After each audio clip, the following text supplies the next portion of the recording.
Hello everyone, and welcome back to World of Warships Blitz, where we today have patch notes, update 7.2, and I'm actually a day late because update 7.2 just hit. And you probably all have seen this already, but we'll go through it anyway, just for those of you who don't want to read through these things, and give you my personal opinion, as usual, on what's happening. So first, the important things out of the way. World of Warships Blitz is for 7 years old and up. It does contain in-game purchases and violence, apparently. All right, that out of the way. How do we start this? Okay, it starts with, there was feedback, and there's a big surprise, and there are multiple big surprises. The first one is announced here. The upcoming surprises, apparently not yet. The first one is aircraft carrier spotting changes. And I had to read this 3 times before I had understood what was actually going on here. I will be looking into this a little bit more in detail separately, but aircraft carrier spotting changes. So what happens? First of all, people have been complaining that aircraft carriers are too powerful.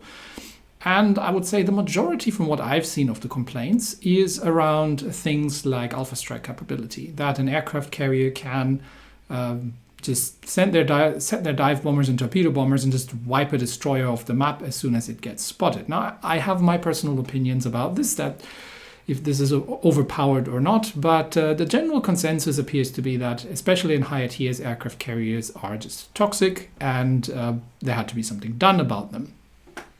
I don't feel as strongly personally, but that's a different story altogether. So what has been done? Well, before, when an aircraft squadron was flying, there was no detection range indicator. And the detection relied on a fixed distance circle. So if you were at the receiving end of an aircraft carrier, you kind of had to know at which point you would be air spotted. And generally a good sort of rule of thumb was air spotting range is a bit less than the surface detection range. So you can kind of have aircraft inside surface detection range and not be spotted, but not by an awful lot. So generally, if you try to keep them at the edge of your surface detection range, you're relatively safe from them. But it wasn't explicit, and it also wasn't explicit for the carrier player.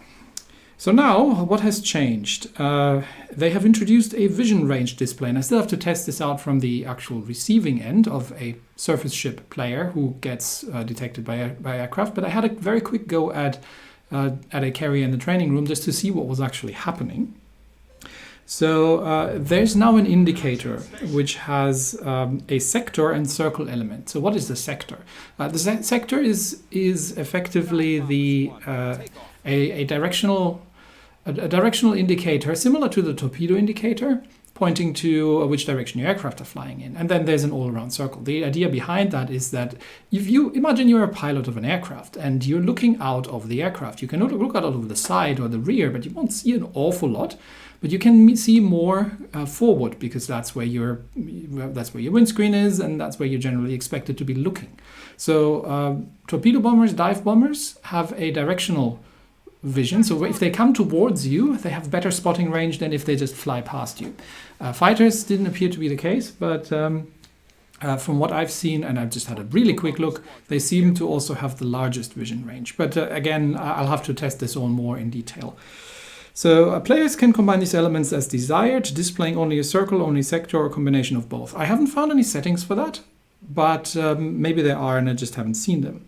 So the idea here is that the interface displays the detection range of a specific squadron, and that sounds like it is for the carrier player. And there will be prompts and vision logic active while the squadrons are flying. And maybe there is like you're about to be air spotted indicator sort of for surface players. Again, have to test it, don't know yet. When squadrons are doing other things, like taking off, attacking, returning, the detection logic remains active, but you don't actually see the indicators. So We have 4 phases. That's all no surprising. You have the takeoff phase, you have the flight, attack, and return. And fighter squadrons have the circle detection range, while other squadrons have sector and circle detection ranges. Yes, that's what I observed. So fighters can spot you all around, whereas attack planes are best at spotting you forward. So if you are not a carrier player, be aware that if something flies towards you that isn't a fighter, it has a better chance of spotting you than if it passes by you. And this change primarily aims to weaken the vision detection capabilities of aircraft carriers. And they say that in general, the detection range of squadrons has been reduced by between 30 to 50%. Now, I don't know what the detection range was previously. Fighters looked like, I had a quick look at the Independence, American Tier 6 carrier. Fighters look like they have the largest circular detection range. So if you're fighter spotted, fighters might actually be the more dangerous for you as a surface ship player when it comes to spotting. So the other air wings not as much. Might be introducing interesting vectors of gameplay for carrier players. Again, I am not very much not a carrier player, but I can imagine that there's some interesting changes coming out of this. So this isn't final, and they'll be making further adjustments. So this is a first attempt at somewhat nerfing the problem of carriers just spotting, especially destroyers, early. Although if they do fighter spots, I don't know by how much fighter spots have been reduced, but it looked like the detection range was pretty significant, so we shall be seeing. Upcoming collaborations, Warhammer 40k and Popeye the Sailor. Oh, there goes my childhood. So expect, we might have to do some, if they're unpacking some of the Warhammer 40k ships, then I might have to actually do some reviews on these things. I usually don't because, I'm not a huge fan of collab crossovers, but we'll see. The next one's interesting as well. Commander voice modification. Again, it is formulated very, very confusingly, and I had to read it 3 times to get an idea. But apparently there are commanders which have specific voiceovers, and that appears to be related to most of the in-game sounds and the actual quick message commands that you can make in chat. And you can configure it as such that you can hear those. You had the national voices, which I assume is the same system, and I am not sure if this means that they'll be introducing national voices for the nations that don't have any, like the Dutch, or the Dutch are easy. The PAN lines not so much, because you would have to make it tier dependent, but. At least the Dutch should be relatively easy. The Spanish should be relatively easy. So hopefully that'll come. For now, we'll get Warhammer 40k and Popeye voiceovers. So you can now have Warhammer 40k sounds in your game, or Popeye the Sailor sounds. On my personal scale of interest, this goes in the same bin as the Dolphin camo. Let's move on. Daily login rewards update. So in June, we are getting the Katori, which is interesting, because this is one of those ships that I was going to do a review just for the funsies, because this is it's a tier 3 premium. Look, it's not great, okay? But I'll do it because it's coming up. Much more interesting, in July, we're going to get Oldendorf. And I am actually having a Jesse Oldendorf review coming up, I think, on Saturday. So that is a timely manner. Yes, Oldendorf is the only American commander that has APCS+. More cosmetics. So yeah, we're going to get all the portraits. Okay, we'll almost skip over that. American Sounds and Eagles, Popeye the Sailor. More frames, more cosmetics, more titles. Much more interesting, new techline additions. So we are getting the even tiers for the Spanish techline. If you haven't been following my first impressions of the Spanish cruisers, the big question for me is tier 10. And in relation to that, secondary tier 8. So if tier 9 is kind of underwhelming, very underwhelming so far, unless you have the legendary commander, in which case it becomes an okay ship. So if tier 10 is not fun, then you don't need to grind through tier 9. If you don't need to grind through tier 9, tier 7 is great. So if tier 8 is good, then you can stop at 8, otherwise you end up stopping at 7 in this line. But we shall see. So we will be getting I assume it's pronounced Catalunya, but I will check. And that is 203mm guns, which makes me hopeful that we don't see British heavy cruiser guns here. Whereas the Castilla at tier 10 would be something big, I was assuming. So I'd say from my bets right now be 50-50 that it's a repeat of the tier 9, but we shall see of what's coming. New premium ships coming up. The Oregon City at tier 8. I think American tier 8 premium cruisers have been... I think someone complained about it, that we didn't get enough of them. I can't remember, but I will definitely be checking that out. So that Oregon City class, something to check. We get a 1912 French battleship at tier 8. Well, that's gonna be fun. So we'll see what that looks like. In the vein of let's bring old stuff and bring it up to tier 8, we get the Schill, a tier 8 premium German cruiser. And if that's a P class, then that's an up-tiered Graf Spee. So that'll get interesting as well. And we get a Spanish destroyer at tier 10, an American battleship, the Rhode Island, which there was a battleship called Rhode Island, but it's not that one. So this is apparently a tier 10. Do I read this correctly? North Carolina, maybe it's an up-tiered Iowa or something with 14-inch guns. That sounds interesting, but also I'm not sure about that. 14 inches at tier 10 would be struggling significantly, but we will see what weirder things have happened. And then we get a couple of black ships, Black Audacious that I will not be looking into, and a Black Fletcher. Well, we'll see.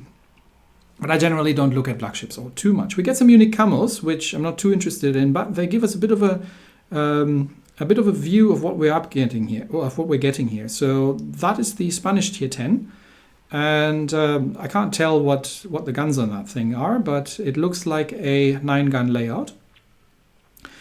We have hang on, was it that? No, that's the tier 8. Sorry, that's not the tier 10. That's the tier 10. Yeah, there we go. Still looks like a 9-gun layout with a decent amount of secondaries over there.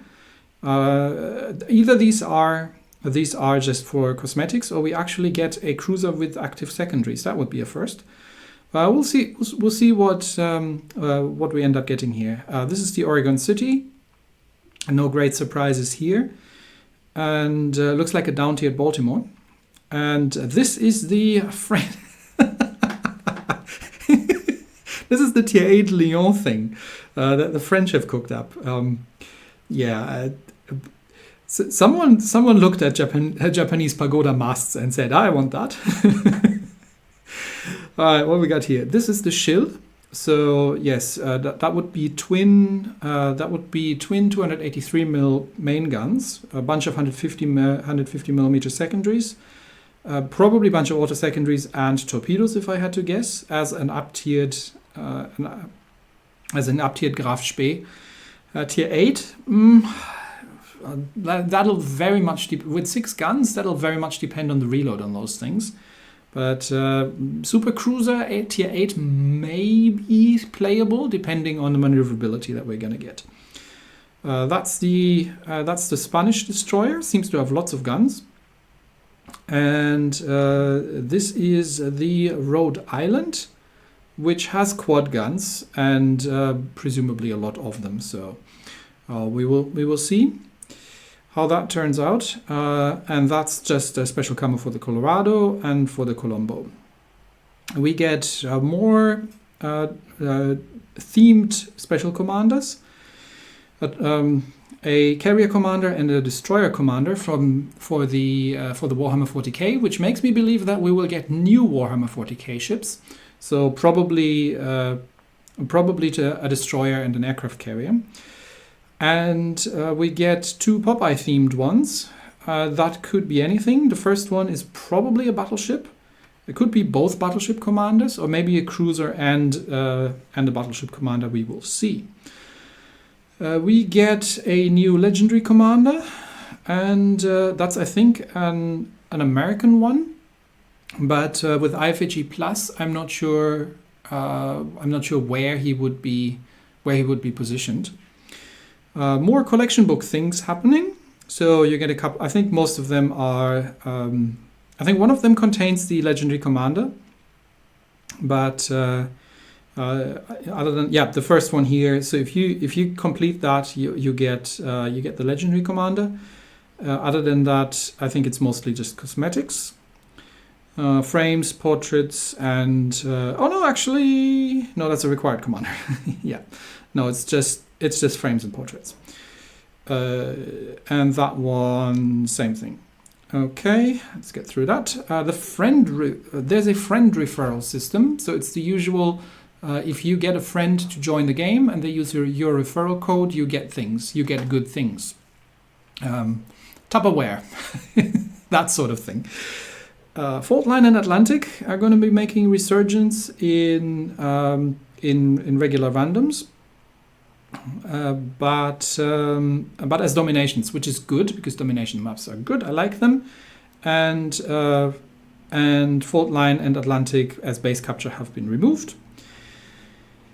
There's some convenience things about the Blitz Pass unlocking if you want to spend gold for it, and a bit more around notifications. The GDPR cookie terror banners are making their appearance for Europe, and just a couple more functions for purchases and all kinds of stuff. Daily login awards, bug fixes, portraits, okay, and corrected secondary guns turret rotation for the Louisiana to ensure optimal performance and gameplay balance. Okay, so they've done something to Louisiana's secondaries. Louisiana is a hybrid carrier, so if you're using the secondaries on that thing, you're probably not doing it right. Ship changes and balancing. Lushun, I have no recollection what that thing was capable of, but it seems to have been changed quite significantly because it gets a better engine accelerator and has traded an air defense alert for a torpedo reload. So that's interesting. And I might have to check just for my own purposes to check what that thing was capable of. The Britannia. So the rest is all the French battleships are getting better fire chance. Well, yeah, that's nice, but who plays French battleships with HE? I mean, maybe that's the idea, right? Maybe the idea is to say, go. Use HE on the Republique because you now have better fire chance. No, please don't do that. But there might be some of the lower tiers, like Normandy or Britannia, which could use HE more effectively because their guns are supremely terrible. But then again, they get 1% fire chance, so it's not going to make a huge difference. So unless they've done something to the HE pen on these things, I don't think that change has any impact whatsoever. I have no idea what warrants this change. Also, the Richelieu is surprisingly absent from this list. But, Jean Bart's there, but Richie is not. So, it's cute. But I don't think it'll have any impact whatsoever because most of the people are only ever going to use HE firing at destroyers, and at that point, fires is not what you're going for. But I might have to try something like the Jean Bart. Again, if they had done this on the super cruisers, that might have made sense. But on the battleships, I'm not sure. What's up next? More user interface changes are coming up. Readability and clarity of in-game text. Okay. More player surveys, so they are very interested to hear what people are complaining about. And yes, people have been complaining about carriers to the point that something is being done about them. More collaborations, okay, and an upcoming tech line. One of the most anticipated tech lines. Can you guess which one it'll be? Well, I had a very quick peek at Warships PC, because I will assume that it's one of those, which kind of only leaves two of them. It could either be the I think it's Commonwealth cruisers or Japanese battle cruisers. We'll see what it's going to be. I have no information, and if I had, I was probably not allowed to tell you. So your guess is as good as mine. But that concludes the update. So the big one, obviously, being the carrier, and I will have to make a dedicated test video about and see, what the impact of these changes actually is, and if it is helpful for gameplay or not. We are getting the even tier Spanish cruisers, so do expect some videos about Spanish cruisers, and I will be covering Oldendorf on Saturday. I'll be recording that video next. But that's it for me today. Thanks everybody, and I will see you next time. Bye bye.